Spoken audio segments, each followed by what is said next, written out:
À quoi peut-on s'attendre pour le prix de l'Ether sur du long terme ? Ethereum souffle ses 10 bougies cette année. Son ICO avait été lancé le 22 juillet 2014. À l'époque, il était vendu sur Bitcoin au taux de 2000 Ether pour un Bitcoin. Aujourd'hui, un Bitcoin achète moins de 20 Ether. C'est 1 fois 100, et lorsque l'on regarde dans le rétroviseur, peu d'actifs ont une telle performance contre le Bitcoin sur 10 ans. En même temps, on parle de la crypto qui a su s'imposer comme le moteur d'un Internet décentralisé. Le changement est colossal, le Web3 protège les données personnelles et la vie privée des individus. Il réduit les risques de censure et permet un meilleur partage de la valeur au profit des utilisateurs. Ethereum est aussi une pierre d'achoppement de l'Internet de la valeur. Pensez à la finance décentralisée et au staking. C'est pourquoi dans le monde entier, les plus grands fonds d'investissement se penchent sur cette blockchain et son écosystème d'applications. Une révolution numérique se prépare. L'Ether est désormais reconnu comme une matière première numérique avec le lancement des ETF spot négociés aux États-Unis. Le voyage institutionnel commence, mais certaines questions demeurent. Maintenant, pour avoir une idée de quel pourrait être le prix dans les 10 prochaines années, on se retrouve face à un puzzle complexe. Je vous invite à revoir notre vidéo sur les 10 scénarios de Bitcoin. Dans l'intro, on vous explique en détail les nombreux facteurs qui affectent l'offre et la demande. On vous met le lien en description. Et c'est la même chose pour Ethereum.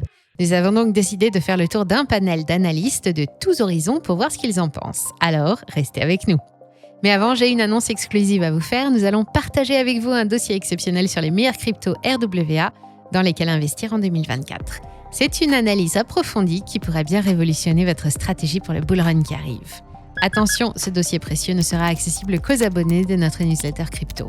La bonne nouvelle, l'inscription est entièrement gratuite.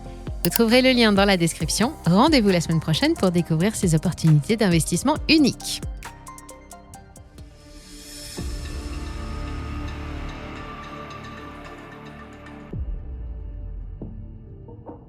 Une chose à comprendre est la caractéristique déflationniste du jeton. Ethereum est conçu pour voir sa quantité totale diminuer avec le temps. C'est justement le cas depuis la mise à niveau EIP 1559 en 2021 et du passage à la preuve d'enjeu en 2022. Par différents mécanismes, dont le burn, l'offre totale d'Ethereum a déjà diminué de 371 000, amenant la supply totale à environ 120 millions de tokens. Tant qu'Ethereum conserve sa stratégie de marché global, son modèle unique, ses solutions d'évolutivité et son leadership dans diverses applications décentralisées, il restera à l'avant-garde du paysage crypto. Une stratégie de buy and hold toute simple fait sens. En revanche, projetez-vous sur un horizon de temps long comme le fait VanEck. Vous connaissez ce fonds d'investissement, ce n'est pas la première fois qu'on vous en parle. C'est une société de gestion d'actifs financiers spécialisée dans les investissements alternatifs et les stratégies de niche. Fondée en 1955, elle fait pas mal parler d'elle depuis le lancement des fonds négociés en bourse sur les cryptoactifs, les fameux ETF. Dans leur dernier rapport en date, VanEck a changé leur méthode d'évaluation, mais le principe reste le même qu'en 2023. Les analystes prennent en compte plusieurs choses pour leurs projections. Ils estiment un flux de trésorerie futur et le pourcentage de parts de marché que détiendra l'écosystème. Pour eux, 70% des applications futures se construiront sur Ethereum avec des frais de 5 à 10% en retour. C'est le scénario de base, mais on retrouve également un scénario bullish et un autre bearish. On vous en parle dans un instant. Leur modèle de prédiction a aussi intégré l'IA pour refléter le grand potentiel d'Ethereum dans ce secteur. Roulement de tambour, on arrive à une valeur de 22 000 $ par jeton en 2030 dans le scénario de base. En cas de bear market prolongé, le prix tombe à 360 $. C'est extrêmement pessimiste et très peu probable. Ici, Ethereum perdra la quasi-totalité de ses parts de marché au profit d'une autre chaîne. Mais en cas de bull run prolongé, les analystes estiment un Ethereum à 154 000 $. La fourchette est donc très large, de 300 à 150 000 $. Retenez le scénario de base, pour VanEck, les 20K sont la cible la plus probable en 2030. Et si on part d'un Ethereum à 3 000 $, on est entre x7 et x8, une très belle performance. Cela représente un taux de croissance annuel composé de 37,8%. Si l'on regarde les projections d'Ark Invest, le fonds d'investissement de Cathie Wood, on a du bon et des questions. L'optimisme de Wood à l'égard d'Ethereum est fondé sur son rôle multiforme. Grâce au potentiel de transformation de la technologie blockchain, divers secteurs vont évoluer, comme la finance, l'art et la propriété numérique. Ces évolutions ont besoin d'une infrastructure solide pour se faire, et Ethereum fournit cette base. Pour avoir une prévision précise de prix, il faut revenir à la Big Idea de 2022. C'est une tradition chez Ark Invest. Chaque année, la société publie son rapport de recherche. Cette prévision se base sur le côté disruptif par rapport à la finance traditionnelle. La capitalisation boursière actuelle de l'Ethereum est d'environ 420 milliards de dollars et a approché les 500 milliards de dollars en 2024. En miroir, la capitalisation boursière du SP500 va de 40 000 à 45 000 milliards de dollars. C'est un x100 en comparaison. Maintenant, ARK Invest estime une possible capitalisation boursière atteignant les 20 000 milliards de dollars dans les 10 prochaines années. L'écosystème viendrait grappiller une part non négligeable de la finance traditionnelle. Cette dernière serait incitée à le faire pour baisser drastiquement ses coûts de fonctionnement. On se retrouve avec un prix par jeton d'environ 166 000 dollars selon les estimations de 2022. Ce prix est plus élevé que celui du scénario bullish de Van Eck. En plus, cette prévision d'ARK Invest pour 2032 ne tenait pas compte du caractère déflationniste du token. Dans la réalité, ce serait encore plus. Maintenant, il faut relativiser et se poser quelques questions. Dans le Big Idea de 2024, ARK Invest ne donne plus de prévisions précises de long terme pour Ethereum. Le rapport se concentre sur les smart contracts. En faisant effondrer le coût des services financiers, ce secteur générait jusqu'à 450 milliards de frais par an en 2030. Si Ethereum conserve sa dominance sur le marché, alors ce sera bénéfique sans aucun doute. Cependant, nous avons aussi relevé un élément important. ARK Invest a abandonné son partenariat avec 21 Shares pour l'ETF Ethereum. La société passe directement à l'Ethereum Solana et a déjà envoyé une demande d'approbation. Cette décision n'affecte pas la collaboration entre 21 Shares et ARK Invest sur d'autres projets comme l'ETF Bitcoin, lancé en janvier, mais ce signal est troublant. Madame Wood miserait-elle sur un flippening Solana Ether ? Avec ce dernier rapport Big Idea, c'est comme si les analystes émettent la possibilité qu'une autre chaîne prenne la place prépondérante d'Ethereum. Nous n'avons pas la réponse, dites-nous dans les commentaires ce que vous en pensez. Dans le cas où une autre blockchain remplacerait Ethereum, on peut oublier les 166 000 dollars par jeton en 2032. De son côté, Larry Fink, PDG de BlackRock, n'arrête pas ses déclarations d'amour à l'écosystème crypto. Le lancement de son ETF spot ETHA est un franc succès. D'après les spécialistes des ETF Eric Balchunas et James Seyffart, ETH a fait le meilleur démarrage en termes de volume juste après le Bitcoin. Il y a eu plus d'1 milliard de dollars d'actions négociées entre les 9 ETF le jour du lancement. C'est considérable, mais loin des 4,6 milliards de dollars négociés lors du lancement des ETF spot Bitcoin en janvier. Dans leur clip publicitaire de lancement, BlackRock déclare « Beaucoup voient le principal attrait du Bitcoin dans sa rareté, beaucoup trouvent l'attrait d'Ethereum dans son utilité.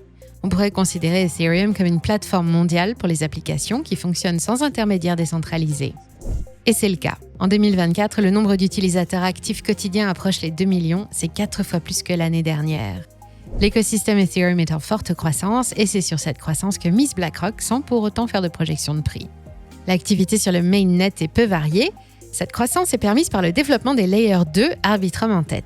Tant que des solutions de deuxième couche se construisent sur Ethereum, l'écosystème récolte des frais et continuera sa croissance.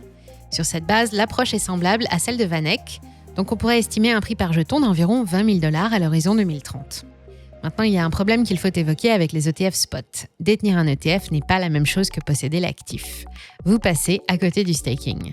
Un gros investisseur qui voudrait participer à la Proof of Stake en bloquant ses 32 jetons ne peut pas le faire avec les ETF. Pour le moment, aux États-Unis, les émetteurs d'ETF Ethereum ont supprimé la possibilité de staking de leur candidature, précisément pour éviter le débat sur la nature de l'actif. Est-ce qu'il s'agit d'une matière première ou d'un titre financier ? Je ne vous fais pas le topo, mais la législation et la réglementation changent drastiquement. Cette problématique va s'intensifier à l'avenir. C'est précisément la question au cœur du procès intenté par la SEC contre Coinbase pour avoir proposé des services de staking d'Ethereum sur sa plateforme. Espérons que les États-Unis suivent le modèle de Hong Kong. Les émetteurs d'ETF spot peuvent mettre leurs avoirs en staking et obtenir des récompenses en échange de la sécurisation de leurs transactions. Fidelity ne s'inquiète pas pour les questions de staking. C'est une autre multinationale spécialisée dans la gestion d'actifs. Pour ces analystes, la grande question est liée à la mise à niveau d'Encon. C'est la dernière grande mise à jour en date et elle vise à rendre le réseau Ethereum moins cher à utiliser. Max Wadington, analyste des actifs numériques de Fidelity, émet des doutes. Réduire les frais est une chose, mais maintenant que les plateformes de couche 2 utilisent beaucoup moins d'espace de bloc, il faut que d'autres transactions comblent cet écart. Sans quoi, les revenus générés par Ethereum diminueront et le token sera moins déflationniste. Or, le côté déflationniste est important pour maintenir l'attrait des investisseurs sur le long terme. Là encore, Fidelity ne donne pas de projection de prix sur 10 ans. On peut tout de même considérer qu'ils sont confiants, sinon ils n'auraient pas lancé d'ETF spot dessus. Pour trouver une projection chiffrée de long terme, nous avons regardé le dossier du média Crypto News. Leurs analystes rappellent qu'ils ne sont pas aussi optimistes qu'avec le prix du Bitcoin, mais voient un as à 5 chiffres avant 2030, 10 200 $ en 2029. Sur du plus court terme, la barre des 5 000 devrait être dépassée avant l'été prochain. Crypto News rappelle que plus de 7800 développeurs travaillent dans l'écosystème Ethereum. C'est le réseau qui attire le plus de talents. Nul doute que c'est une crypto-monnaie solide à détenir sur de long terme. Sa solidité vient de sa capacité à pouvoir évoluer et se mettre à jour au fil des années pour rester leader. D'autres projections que nous avons vues sont du même ordre. La plateforme d'échange indienne CoinDCX voit l'Ether à $10 000 par jeton d'ici 2030. Si on prend de la hauteur, on remarque un certain écart entre chaque spéculation. De tout ce que nous avons pu voir, ce sont les fonds d'investissement qui sont les plus haussiers sur le prix à long terme d'Ethereum. À la base, j'aurais pensé que les acteurs crypto auraient été plus bullish, mais non. Après pas mal de recherches, difficile de trouver beaucoup de projections de prix pour l'Ethereum. On n'en trouve pas autant que pour le Bitcoin. Il reste encore beaucoup de questions autour d'Ethereum. Est-ce que Solana sera en mesure de passer devant dans les prochaines années? Les scénarios les plus haussiers seront clairement remis en cause dans ce cas-là. 2024 est mené par le narratif des meme coins et une grande majorité est fabriquée par Solana. Mais quid des autres secteurs comme la GameFi, la SocialFi ou la DeFi? Ethereum a une avance non négligeable. La question sur la nature du token Ether pourrait revenir sur la table. Le débat est censé être clos, mais la SEC est toujours en procès contre Coinbase à ce sujet. Enfin, selon BlackRock, il y a peu de chances qu'on se retrouve avec une longue liste d'ETF cryptographiques. Le prochain ETF, s'il y en a un, devra s'emparer d'une grande partie du marché des crypto-monnaies pour commencer à se faire remarquer. Cela confirme la longueur d'avance de la crypto de Vitalik Buterin. Il faut impérativement maintenir cette dominance dans la prochaine décennie pour peut-être passer le cap des $10 000 par coin en 2030, voire même atteindre les $20 000. La cible de Vanek nous paraît la plus probable, rendez-vous en 2030 pour les 20K. Enfin, je voudrais finir sur un rappel important. Le dernier all-time high d'Ethereum Bitcoin, c'était il y a 7 ans. Sur du très long terme, 10 ans par exemple, c'est peut-être plus rassurant de partager son allocation entre Bitcoin et Ethereum plutôt que de tout mettre seulement sur Ethereum. Attention, les performances passées ne présagent pas des performances futures. J'ai remarqué qu'Ethereum est plutôt décrié sur les réseaux en ce moment. Pourtant, ses fondamentaux sont solides et son nombre d'utilisateurs est en constante augmentation. Il nous prépare peut-être une belle phase haussière. Pas de conseils en investissement ici, nous sommes là pour éduquer et vulgariser le monde crypto. On espère d'ailleurs que cette vidéo vous aura plu. Et n'oubliez pas, notre dossier exclusif sur les meilleurs cryptos RWA de 2024 arrive la semaine prochaine. Pour ne pas manquer cette analyse inédite, inscrivez-vous dès maintenant à notre newsletter gratuite sur la crypto. Le lien est en description.